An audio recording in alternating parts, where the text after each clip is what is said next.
Shalom. Kol halal Yahweh Bahasham Yahushai Bahasham Rakaha Kodash. Double honors into the apostles, double honors into the elder bishops. Salutations to all my fellow laborers doing this work in truth and sincerity, risking their lives and their freedom to do so, now more so than ever. The would-be judges, the 144,000 men who are chosen out of heaven to be the new government, the judges of the entire earth upon the kingdom of heaven being set up, which is promised in the Bible by the Lord, Yahushai, who the world fraudulently and falsely calls Jesus Christ. All right, that 144,000, 12,000 men from each of the 12 tribes of Israel. No more U.S. government, Christians.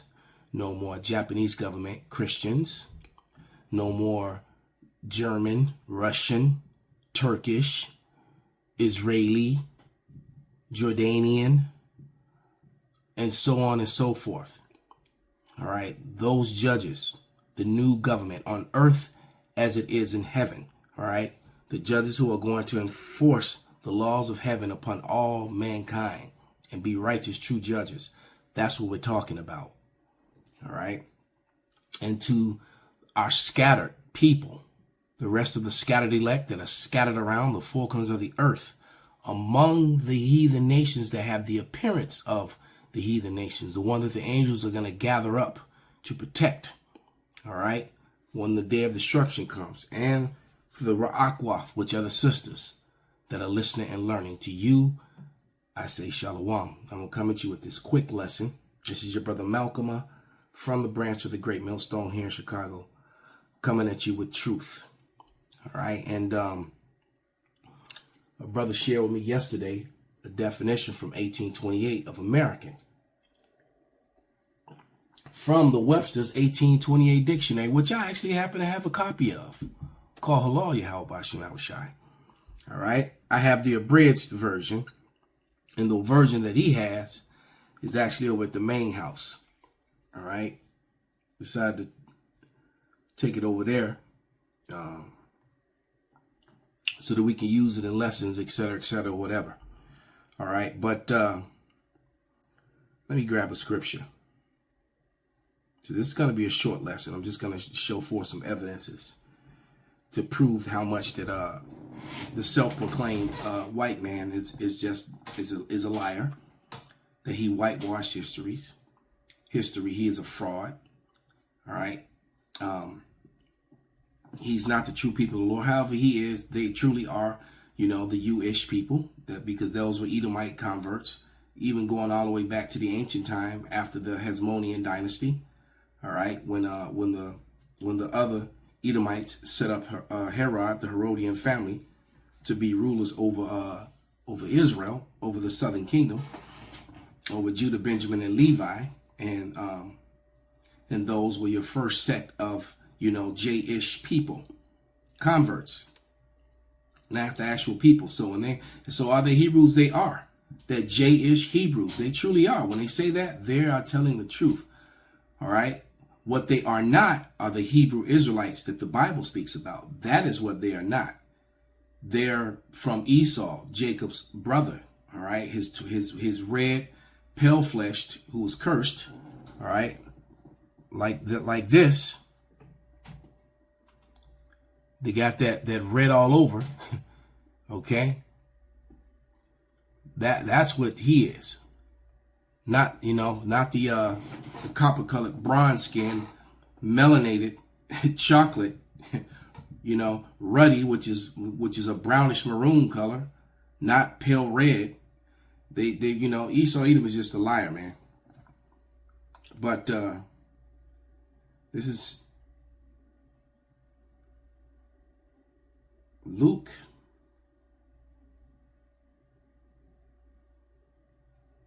12:2, and it reads, "For there is nothing covered that shall not be revealed, neither hid that shall not be known." So I don't know what made them think. Oh, well, you know what? It's just the arrogance and stupidity and being blinded, for the Lord to put that spirit on them to think that you could just cover up the vast amount of relics in history in your own history that you wrote proudly in your books. Okay, so in the unabridged one, it doesn't go into the detail, and I'm speaking of the Noah Webster Dictionary 1828, and the one that I have in the front room that I just took screenshots of, because I have two libraries, one in this room and one in the front room, and the bigger books for the most part are up front. All right, that bookshelf is a lot larger. All right, so, but it doesn't go into the details. But in the Webster 1828 dictionary, it actually mentions, which gives validity to the Ben Franklin 1751 letter that he wrote when he spoke about the Europeans, or the people in Western Asia, because Europe is something that they made up to try to fit into their pseudoscience false category of this newly created whiteness thing that they did. All right, but it tells you how. I'll just go to the receipt. All right.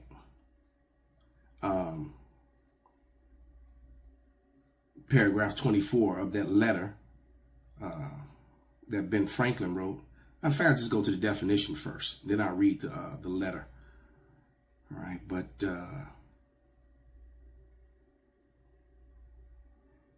yeah. So I'm in evidence folder. Here we go. So this is from the Internet Archive. I'm gonna bring it into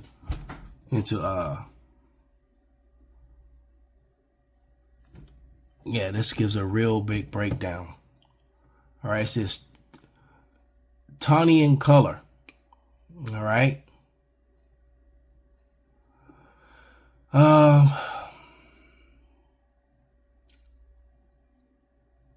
Yellowish red. All right, I'm trying to get down to where it mentions number 2. That's where we want to be. Cloth of tawny. It says, hold on. Juctum froscum negro. You see that? Because it's, it's in French and in Latin, but it says, if you keep reading in there and look, just pay attention to paragraph 2 of the definition. Some blacks for women, garments with some orange colors, satin, tawny 12 yardies. All right, hold on, it's gonna mention it. Just trying to get to it.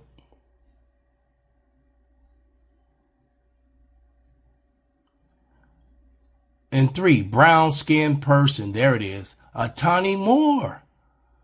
All right. At the bottom there. There it is. That's what I was looking for.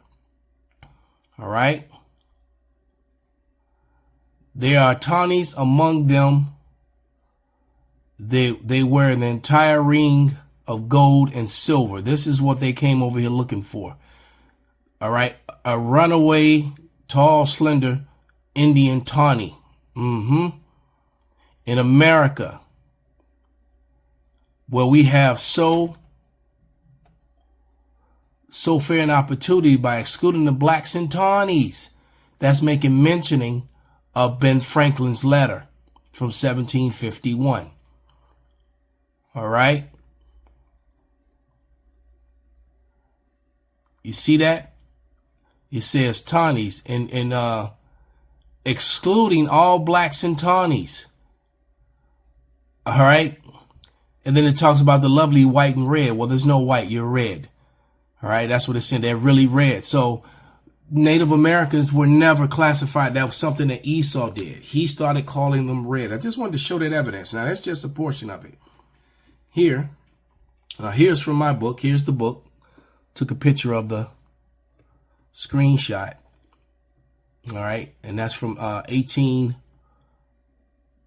well, mine is from 1863, this one.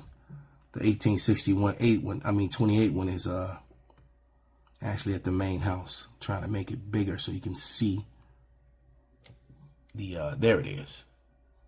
Or 53, Salakia, 1853. All right. American English Dictionary. This was the Noah Webster. All right. Now here, American. Screenshot this. Pertaining to America, a native of America originally applied to aboriginals of copper-colored races. Races, that being the Negroes as well. All right. But now applied to the descendants of Europeans born in America, especially the inhabitants of the United States. So, you know, Americanism, just like Christianism. You saw that at the bottom when they said Americanism. I'm going to have to screenshot that definition too and go into it. All right. These people claim over here rape, robbed, and murder. Okay. Now, there were 2 acts that were committed. Let's go to the receipts. Stay in the receipts. In 1682 and 1681. In 1681, Esau Edom, the self-proclaimed white man, they started calling themselves, here we go. They started calling themselves white by law. So they created this new category. Virginia passed 2 acts in 1682 that combined Native Americans and Africans into one category as Negroes. All right. The Negro slave, the slave trade, the Negro Indian, and the slave trade Negro, which are the same people. Same people that came from West Africa were related to the people that were already here. They were the same people. That's why they got classified the same. All right. Point blank, period.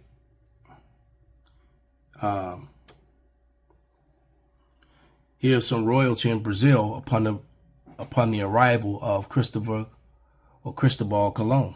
See all that gold they had? They don't look like slaves to me. They saw all that gold, and this is why they came. All right, this is the same gold that was brought back to King Solomon and was put in the temple that was sacked by the Edomites. Okay, the Edomites came over here to the Americas to get vengeance on Israel. All right. And wow, this is a whole breakdown of Swarthy and Tawny right here. Okay. So it shows you pale flesh, fair, and then look, Tawny and Swarthy, look at that. That's your Israelites, the Negroid races. Okay. The Negroid races. As a matter of fact, even in the imagery, here's a set of bronze hands here. What the hell? Trying to bring it into why this is. Well, you can see them. These bronze copper hands, bronze and copper are very similar in appearance. You know, descriptions of the Lord as having copper. Some versions of the Bible says copper, some says bronze, skin like the burnished bronze, right? And I've showed you before here. Just more receipts. This is more information just being shared right here, especially for people that are new. There it is again, that act, Salakia. All right, the act that was passed in Virginia in 1682. See, they were doing things in law. All right, Virginia passed 2 acts in 1682 that combined Native Americans and Africans into the category as Negroes and other slaves. You see?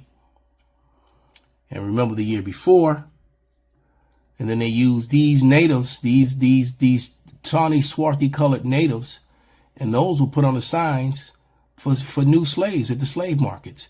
Those weren't even Africans. Those people, the imagery that they used on this sign, on this iconic slave sign, you can see these are in the museum. Those were natives to America, the very same copper tawny people, swarthy people that they were talking about when they arrived here. Okay? They were one and the same. The lighter complected natives with the different hair, that's from rape, robbery, and colonization. Also, some of them came over there like that too because they were in captivity under the Assyrian captivity. So a lot of the appearances were different. Okay. Matter of fact, here's a bronze cross that some Edomite is holding. You know, the average Negro, the average native can put their hand next to this cross. You can see the brown rug behind it is almost the same color. You can see that now Esau, the Cesare Borgia looks like the hand, but the description of the Lord is like the cross. The description of the Israelites is like the cross. See, we have a problem. All right. And it's the cognitive denialism. That's a matter of fact, that will be the name of this lesson. It's the cognitive denialism of copper and bronze where the problem falls with Esau, Edom. Here's your sardine, all right, and jasper stones. The so-called white people don't look like that, all right. Yet that's the image that they put in the churches, and then they tell you color doesn't matter, as you're looking at this pale hand with a description of a bronze man, all right. That burned it, which means he will be even darker. All right, when it says that he burned in a furnace. Okay, hold on. Let me go up some more. Here's some more receipts. Yeah.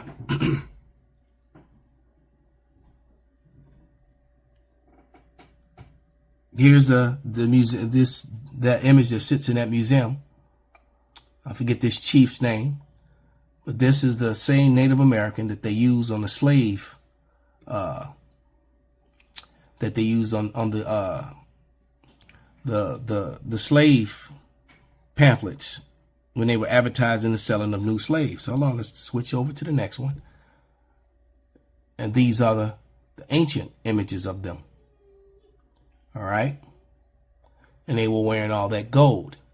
These Edomites saw all that gold in these crowns. Okay. And even though they had feathers in the crowns, you had a lot of gold in those crowns. All right. So it says the engraving of John Harris, Navitium Attique, 1705, captured a historic encounter between Herman Cortez and Montezuma II of November 8, 1519, a pivotal moment in the Spanish conquest of Mexico. To the right of the 16th century statue of Nahu housed Acapulco Historic Museum. So that's where it is. This is in the Acapulco Museum. Those images and the things that they raped Montezuma. He's a king. They raped his daughter right in front of him. I believe his wife too. All right. That's what these Edomites did. All right. These Christians. All right. Bring it. And there it is. The hair of wool and the skin of bronze. All right. Olympic bronze medalist. Okay. You can't get around this truth, man. All right. So, and then that, matter of fact, let me read a little bit of that and shut this down. I didn't want this to be too long, but I'm going to read paragraph 24 of Ben Franklin's letter. All right. Because we've gotten a breakdown of tawny, swarthy, bronze, copper, all right, and how they just ignore facts, the cognitive denialism. Okay, so I'm on paragraph 24. Hold on, I'll find it.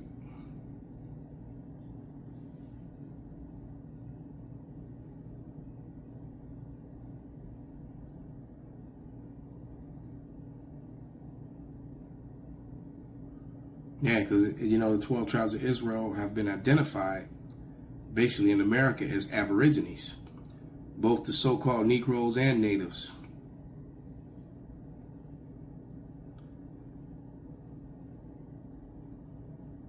Oh, I'm just trying to find it. I'm going to just go through it this way because there's so much stuff in here now.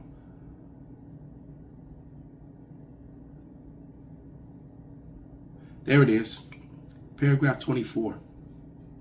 In Ben Franklin's letter, all right, from 1751. All right, and it reads, which leads me to add one remark. that the number of, and this was the one that was being referenced in the Webster's Dictionary, all right, in 1828. So the letter was written, you know, all those years before. It says, which leads me to add the remark. I'll just bring it up to the camera. All right. That the number of purely white people in the world are proportionally very small. All of Africa is black or tawny, people of color. Asia, chiefly tawny, people of color. You know, bronze colored people. America, exclusive, the newcomers, the so-called white people. All right. Wholly so. And in Europe, Spanish, we call swarthy complexion. Those are chocolate people. Those are people like her and darker. All right. Because she's like a medium brown. Okay. It says, and this is talking about people in the portion of Europe, Asia that they call Europe. All right. Remember, Asia, Europe sits in Asia. That's why they say Eurasia. All right. It says, as are the Germans also, I can't even make that word out. So bronze, or so what? Can't make that word out. Slovakia. It says, well, anyway, we'll just keep going. It says, right there. And in Europe, the Spanish, the Italians, the French, the Russians, the Swedes are generally what we call a swarthy complexion. So in his letter, he just told you that the people of Europe, and those are major countries, all right, Spanish, Italians, French, Russians, and Swedes are swarthy. They were swarthy, all right? So when we tell you, you can screenshot that and read through the whole thing. That's in his letter from 1751, something to better mankind, something advancement of mankind. But he let you know that those places, when we tell you that how they would use the term of endowment, oh y'all was kangs and shit. Well, they really were. This is just evidence that the educated white people today, all right, are hateful racists, that they are against the truth, and they hate truth, and they want to push forward and propagate white superiority. All right, as simple as that. I was trying to find a quick video of a Edomite woman that was complaining about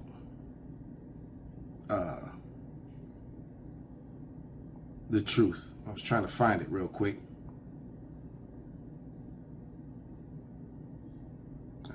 Is this it? No, that's not it.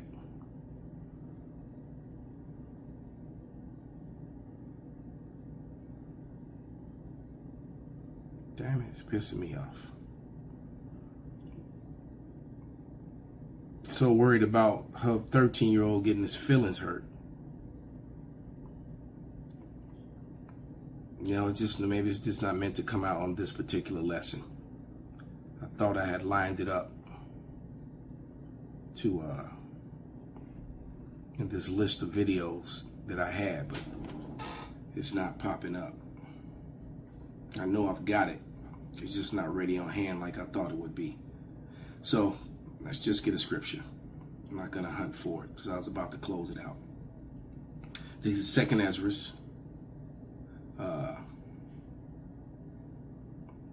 6:27. And it reads, for evil shall be put out, and deceit shall be quenched. As for faith, it shall flourish.